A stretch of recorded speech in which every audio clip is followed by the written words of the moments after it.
Hello friends, welcome to exam success funda. Friends, आज की class में हम राम सिंह यादव बुक का सेट पेपर 8 सॉल्व करेंगे। तो आइए आज की क्लास शुरू करते हैं। आज का पहला प्रश्न है, चोल साम्राज्य का अंत किसने किया? ऑप्शन है मोहम्मद गजनवी, मोहम्मद गौरी, मलिक काफूर, इनमें से कोई नहीं। तो चोल साम्राज्य का अंत इनमें से किसी ने नहीं किया था। तो किसने किया था? राजा मारवर्मन पंडन आई ने किया था। और चोल साम्राज्य का अंतिम राजा कौन था? राजा राजेंद्र चोल था। अगला प्रश्न है, महात्मा गांधी ने असहयोग आंदोलन किस वर्ष शुरू किया?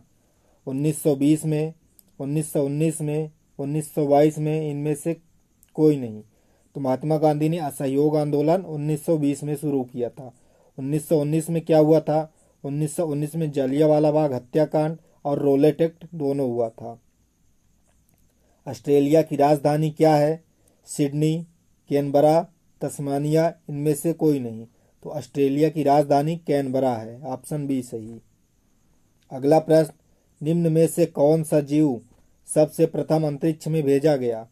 चूहा, कुत्ता, बिल्ली, इनमें से कोई नहीं। तो सर्वप्रथम अंतरिक्ष पर भेजा जाने वाला जीव कौन सा है? कुत्ता। ऑप्शन बी सही।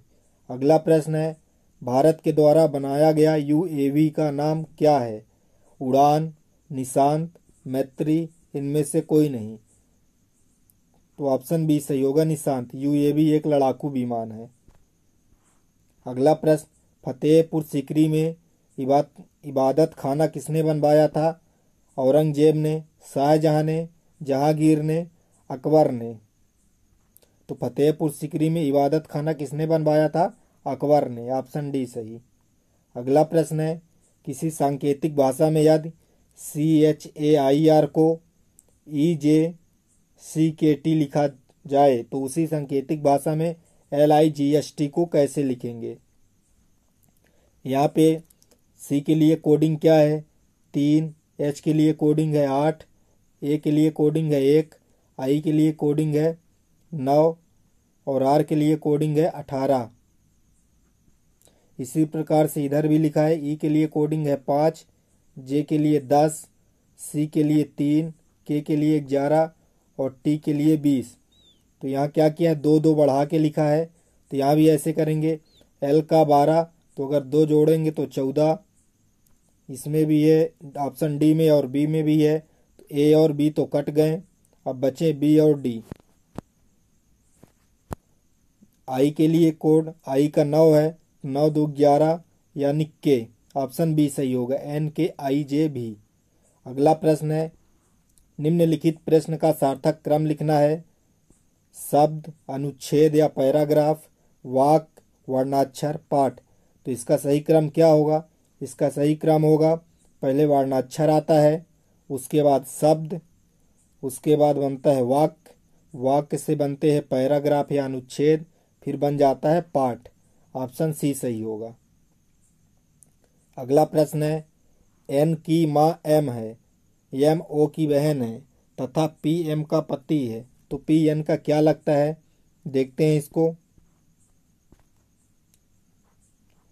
N M की माँ है, M O की बहन है, O की बहन M है, फिर P M का पति है, P M का पति है। तो P N का क्या लगता है? तो P N का क्या लगेगा? दामाद। ऑप्शन बी सही। अगला प्रश्न है, सोहन अपने घर से पश्चिम की ओर 15 किलोमीटर चला, फिर वह बाएं मुड़कर 20 किलोमीटर चला और वह फिर से मुड़कर 25 किलोमीटर चला, अंत में 20 किलोमीटर चला। वह अपने घर से कितनी दूरी है? इसको देखते हैं। सोहन अपने घर से पश्चिम की ओर 25 किलोमीटर चला, वह बाएं मुड़कर 20 किलोमीटर चला, 15 किलोमीटर चला, फिर 20 किलोमीटर चला, वह फिर से बाएं मुड़कर 25 किलोमीटर चला, अंत में वह बाएं मुड़कर 20 किलोमीटर चला। अब वह अपने घर से कितनी दूरी है? यहाँ से यहाँ तक की दूरी ज्ञात करना है। तो ये 25 है और ये 15 है। तो 15 में 25 माइनस करेंगे तो 10 किलोमीटर आएगा। ऑप्शन बी सही। अगला प्रश्न है, वायु में ध्वनि का वेग कितना होता है? 330 मीटर प्रति सेकंड, 332 मीटर प्रति सेकंड, 232 मीटर प्रति सेकंड, 230 मीटर प्रति सेकंड। तो वायु में ध्वनि का वेग कितना होता है? 332 मीटर प्रति सेकंड। ऑप्शन बी सही। अगला प्रश्न है, दो समान राशियों की समान विमा के युग्म गलत हैं। कौन कौन से समान राशियों के समान विमा गलत हैं, देखते हैं। कार्य और ऊर्जा, इसके समान विमा होते हैं। आवेग और संवेग, इसके भी समान विमा होते हैं। कोणीय वेग और आवृत्त, इसके भी समान विमा होते हैं। बल और ऊर्जा, ये गलत है। बल का विमा दूसरा होता है और ऊर्जा का दूसरा। बल की विमा होती है M1 L1 T-2 और ऊर्जा की विमा होती है M1 L2 T-2। अगला प्रश्न है, दूर की वस्तु को देखने के लिए किस यंत्र का प्रयोग किया जाता है? दूरबीन का, टेलीविज़न का, सूक्ष्मदर्शी का, इनमें से कोई नहीं। तो दूर की वस्तु देखने के लिए किस यंत्र का प्रयोग करते हैं हम? दूरबीन का। ऑप्शन ए सही। अगला प्रश्न है, सुपरसोनिक यानों की गति ध्वनि से कैसी होती है? सुपरसोनिक यानों की गति ध्वनि से कम होती है, अधिक होती है, बराबर होती है, या फिर इनमें से कोई नहीं? अधिक होती है। सुपरसोनिक यानों की गति ध्वनि से अधिक होती है। ऑप्शन बी सही।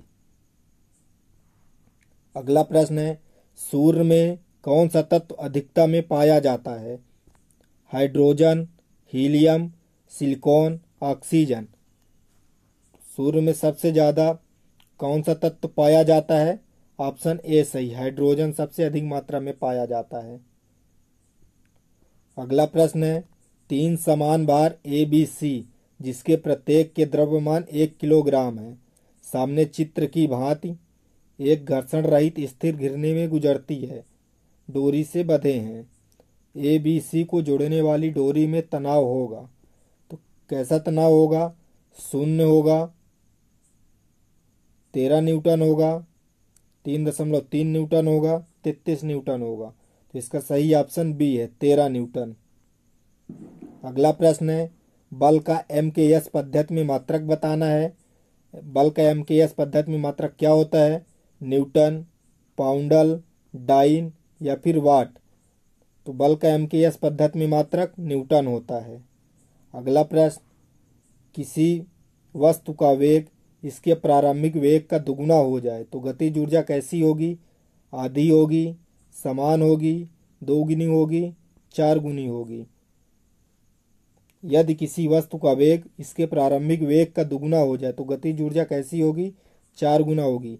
इसका फार्मूला हम बता चुके हैं, 1/2 mv²। अगला प्रश्न है, हाइड्रिल पावर में ऊर्जा का स्रोत क्या है? पानी, अणु, कोयला, विद्युत। तो हाइड्रिल पावर में ऊर्जा का स्रोत क्या है? पानी। ऑप्शन ए सही। अगला प्रश्न है, ग्रह के निकट वित्तीय कक्षा से घूमते हुए एक उपग्रह का कक्षीय वेग होता है ग्रह के घनत्व के वर्गमूल के समानुपाती। यह घनत्व के वर्गमूल के व्युत्क्रमानुपाती होता है। ग्रह के घनत्व के समानुपाती होता है। ग्रह के घनत्व वर्ग के समानुपाती होता है। यदि ग्रह के निकट वृत्तीय कक्षा से घूमते हुए उपग्रह का कक्षीय वेग तो कैसा होता है? ग्रह के घनत्व के वर्गमूल के समानुपाती होता है। अगला प्रश्न है, पृथ्वी तल से किस ऊंचाई पर गुरुत्वीय त्वरण वर्तमान गुरुत्वीय त्वरण का 1/7वां भाग होगा?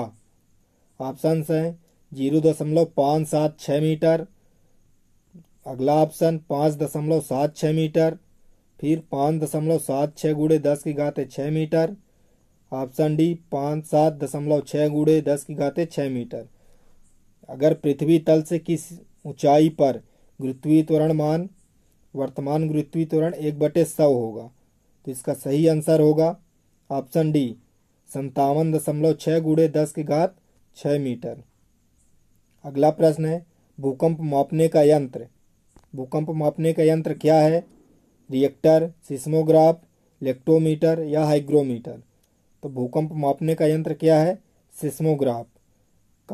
कल के सेट में बता चुके हैं, लेक्टोमीटर से दूध की शुद्धता मापते हैं और हाइग्रोमीटर से नमी मापते हैं। अगला प्रश्न है, पानी का घनत्व तो सबसे अधिक किस ताप पर रहता है? 100 डिग्री सेल्सियस पर, 0 डिग्री सेल्सियस पर, 4 डिग्री सेल्सियस पर, -40 डिग्री सेल्सियस पर। तो पानी का घनत्व तो सबसे अधिक किस ताप पर रहता है? 4 डिग्री सेल्सियस पर। अगला प्रश्न है, ताप का सर्वाधिक सुचालक है सोना, चांदी, तांबा, लोहा। तो ताप का सर्वाधिक सुचालक कौन सा होता है? इसका सही ऑप्शन होगा बी, चांदी। अगला प्रश्न है, कैलोरी निम्न में से किसका मात्रक है? ताप का मात्रक है, शक्ति का मात्रक है, वोल्ट का मात्रक है, बल का मात्रक है। तो कैलोरी किसका मात्रक है?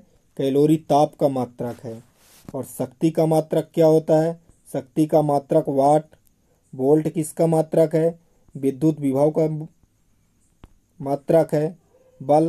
बल का मात्रक न्यूटन होता है। अगला प्रश्न, रसायन विज्ञान से, इथाइल अल्कोहल का K2Cr2O7 के साथ ऑक्सीकरण करने पर क्या मिलेगा? एसिटिक अम्ल, फार्मिक अम्ल, फॉर्मल्डिहाइड, इनमें से कोई नहीं। तो इथाइल अल्कोहल का पोटेशियम डाई क्लोरोमेट के साथ ऑक्सीकरण करने पर क्या मिलता है? एसिटिक अम्ल मिलता है। ऑप्शन ए सही। अगला प्रश्न, समान सूत्र RCO2O किसका प्रतिनिधित्व करता है? एसिड एनहाइड्राइड का, ईस्टर का, इथेन का या फिर कीटोन का? तो RCO2O किसका प्रतिनिधित्व करता है? एसिड एनहाइड्राइड का। ऑप्शन ए सही। अगला प्रश्न है, निम्न में से विस्फोटक कौन सा है? TNT, TNB या फिर दोनों या फिर इनमें से कोई नहीं? तो विस्फोटक TNT और TNB दोनों होते हैं। ऑप्शन सी सही होगा। अगला प्रश्न है, यदि किसी घोल के H+ को 10 गुना बढ़ाया गया तो pH मान क्या होगा? 1 से बढ़ेगा, 1 से घटेगा, कोई बदलाव नहीं होगा या फिर इनमें से कोई नहीं? तो इसका सही आंसर होगा बी, 1 से बढ़ेगा। अगला प्रश्न है, निम्न में से सबसे ज़्यादा हाइड्रोजन बॉन्डिंग किस में पाया जाता है? H2O में, H2SE में, H2S में या फिर HF में? तो सबसे ज़्यादा हाइड्रोजन बॉन्डिंग किस में पाया जाता है? HF, मतलब हाइड्रोजन फ्लोराइड में। अगला प्रश्न है, सही गैस समीकरण क्या है? यहाँ सही गैस से मतलब है आदर्श गैस। आदर्श गैस समीकरण क्या है? P1T1/V1 बराबर P2T2/V2। ऑप्शन बी, P1V1/P2V2 बराबर P1/T2।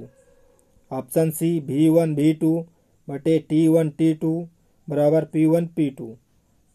ऑप्शन डी, इनमें से कोई नहीं। तो आदर्श गैस का समीकरण इन तीनों में से कोई नहीं होता है, तो इसका सही आंसर होगा इनमें से कोई नहीं। तो फिर होता क्या है? आदर्श गैस का समीकरण होता है PV बराबर n RT। अगला प्रश्न, आइसोटोनिक घोल में क्या समान होता है? मोलर एकाग्रता, मोलरिटी, नॉर्मलिटी या इनमें से कोई नहीं? तो आइसोटोनिक घोल में क्या समान होता है? मोलर एकाग्रता। मोलर एकाग्रता आइसोटोनिक घोल में समान होता है।